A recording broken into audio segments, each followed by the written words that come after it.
ദില്ലിയിലെ CJP സമരത്തിൽ BJPയെയും മോദി സംഘങ്ങളെയും ഞെട്ടിപ്പിക്കുന്ന ഇത്തരം ചില കാഴ്ചകളുണ്ട്. BJPക്കാർ ഇത്രയും നാൾ പല രീതിയിൽ പണിയെടുത്തിട്ടും നമ്മുടെ രാജ്യത്ത് നിന്ന് മാറ്റാൻ പറ്റാത്ത ചില കാര്യങ്ങൾ. CJPക്കെതിരെ BJP ഉന്നയിച്ച ഫണ്ടിംഗ് ആരോപണത്തിന് രാജ്യത്തെ സാധാരണക്കാർ കൊടുത്ത മറുപടി ആരും പ്രതീക്ഷിച്ചതല്ല. രാജ്യത്തിന്റെ വിവിധ ഭാഗങ്ങളിൽ നിന്ന് സമരമിരിക്കുന്ന വിദ്യാർത്ഥികളെ തേടിയെത്തുന്ന ഭക്ഷണ സാധനങ്ങളാണ് അത്.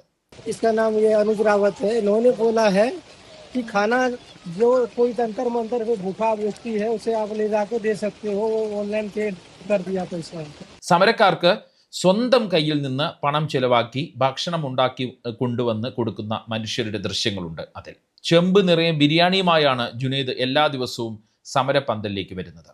വിദ്യാർത്ഥികൾക്ക് കൊടുക്കാൻ കയ്യിൽ മറ്റൊന്നും ഇല്ലാത്തത് കൊണ്ട് കച്ചവടത്തിന് കൊണ്ടുവന്ന തേങ്ങ കഷ്ണങ്ങളാക്കി കൊടുക്കുന്ന ഒരു മനുഷ്യനെയും സമരക്കാർക്കിടയിൽ കണ്ടു. രാത്രിയുടെ ചൂടിൽ ഉറങ്ങുന്ന വിദ്യാർത്ഥികൾക്ക് വീശിക്കൊടുക്കുന്ന നിരവധി മനുഷ്യരെയും അവിടെ കാണാം. അതേസമയം സമരവുമായി ബന്ധപ്പെട്ട് നമ്മളെ ദേഷ്യം പിടിപ്പിക്കുന്ന ചില ദൃശ്യങ്ങളുമുണ്ട്. ഇങ്ങനെയുള്ള ചില കാഴ്ചകളെയും ദൃശ്യങ്ങളെയും കുറിച്ച് സംസാരിക്കാൻ വേണ്ടിയാണ് ഈ വീഡിയോയുമായി വന്നത്.